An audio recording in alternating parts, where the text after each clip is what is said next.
अस्सलाम वालेकुम व्यूअर्स, मैं हूं Sonia Kabir and welcome to my channel queen vibes. तो आजकल इंटरनेट पर यह हैक बहुत ज़्यादा वायरल हो रहा है कि रोटी को पानी में डालो और कमाल देखो। तो मैंने सोचा क्यों ना इसे ट्राई कर लिया जाए, और यकीन माने इसे ट्राई करने के बाद मैं तो रह गई बिल्कुल हैरान। तो इसके बाद जो रेसिपी बनी है वो बहुत कमाल की बनी है, तो आप इसे ज़रूर ट्राई कीजिएगा। और अभी तक मेरे चैनल को सब्सक्राइब नहीं किया तो प्लीज़ सब्सक्राइब कर दीजिएगा। तो शुरू करते हैं आज की रेसिपी। तो सबसे पहले हमने ले लेना है 1 कप मैदा और इसमें डाल देंगे हम हस्बे जायका नमक।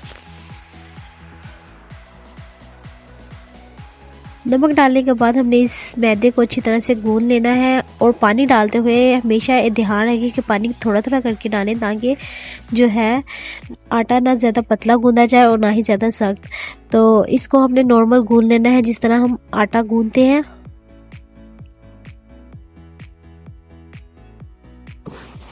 तो डो हमारी रेडी है, तो इसे हम सेट होने के लिए रख देंगे तकरीबन आधे घंटे तक।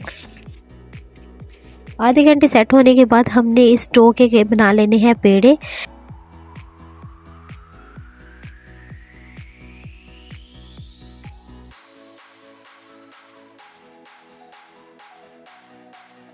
तो आप देख सकते हैं कि 1 कप मैदे से हमारे 3 पेड़े तैयार हो चुके हैं।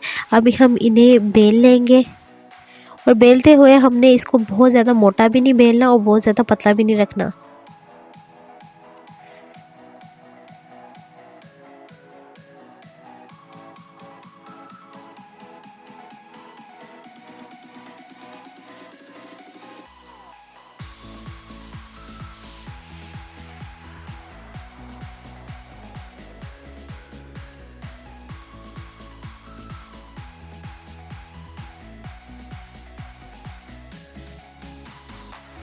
हमने एक बर्तन में पानी को उबाल लेना है,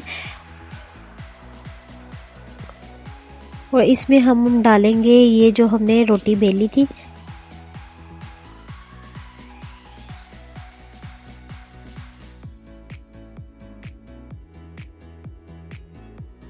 अब आपने कुछ नहीं करना, जब इसको आप इसमें डाल देंगे तो ये जैसे जैसे पकेगी वैसे वैसे ये खुद ब खुद ही ऊपर आती जाएगी।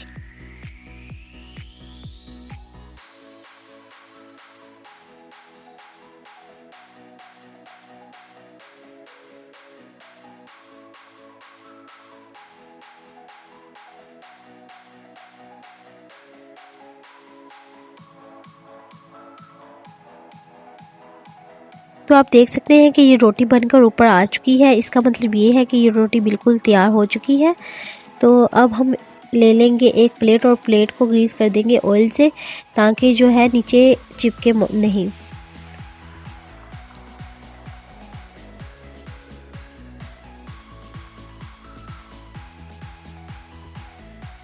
अब इसके दोनों दूसरी साइड पे भी हम ऑयल लगा लेंगे, ताकि हम कटिंग करें तो ये आपस में बिल्कुल भी ना चिपके। अब इसकी हमने कर लेनी है कटिंग। कटिंग आप अपनी मर्ज़ी से कोई भी साइज़ की कर सकते हो, कोई भी डिज़ाइन की कर सकते हो। तो मैं स्पेक्टिस की सीधी सीधी शेप ही बनाऊंगी।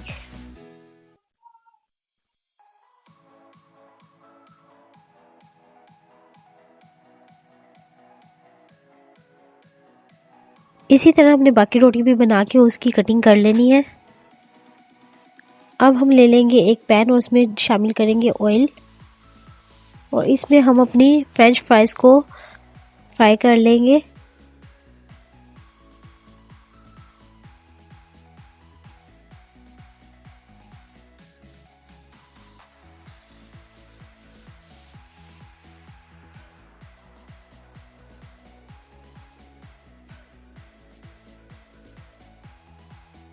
अब हमने ऑयल में लहसुन को शामिल कर देना है, और आप चाहें तो लहसुन का पेस्ट भी यूज़ कर सकते हो।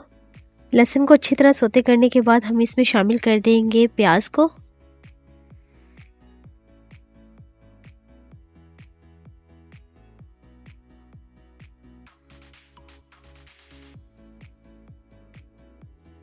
अब हम इसमें शामिल करेंगे तमाम वेजिटेबल्स को।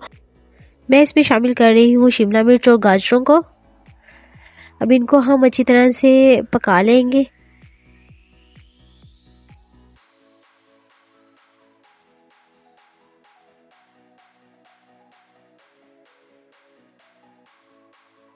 अब हम इसमें शामिल करेंगे मसालों को, जो कि इसमें बहुत ही कम जाएंगे। सबसे पहले हम इसमें शामिल करेंगे नमक। अब हम इसमें शामिल करेंगे काली मिर्च और लास्ट पे हम शामिल करेंगे इसमें चीनी। जी हाँ, बिल्कुल थोड़ी सी चीनी, जो कि इसको मीठा तो नहीं करेगी लेकिन इसके फ्लेवर को बढ़ा देगी और ऐसे जैसे हमें बहुत इसका रिच फ्लेवर आएगा। और चाइनीज़ से खानों में हमेशा थोड़ी सी चीनी ऐड की जाती है। अब इसको हम 2 से 3 मिनट तक दम पे रख देंगे ताकि जो है हमारी वेजिटेबल अच्छी तरह से बन जाए। तो ये देख सकते हैं आप, वेजिटेबल अच्छी तरह से पक चुकी है। अब हमने जो फ्रेंच फ्राइज फ्राई की थी, अब हम उसे भी इसमें ऐड कर देंगे।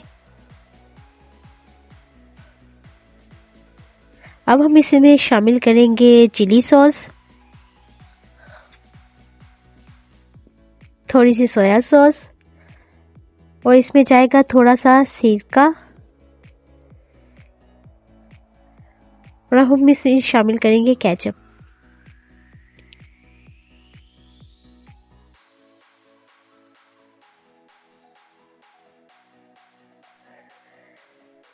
अब हम इसमें शामिल करेंगे हमारी स्पैगेटी जो हमने खुद तैयार की है घर में।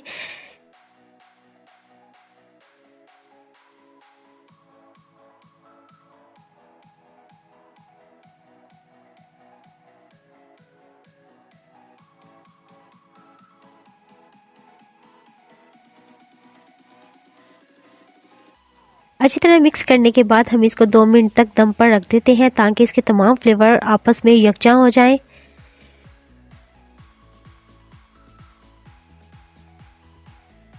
तो यहाँ पर हमारी स्पैगेटी हो चुकी है रेडी।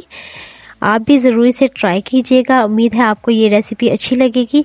और अभी तक अगर आपने मेरे चैनल को सब्सक्राइब नहीं किया तो प्लीज़ सब्सक्राइब कर दीजिए और अगर मेरी वीडियो अच्छी लगी हो तो लाइक ज़रूर कीजिएगा।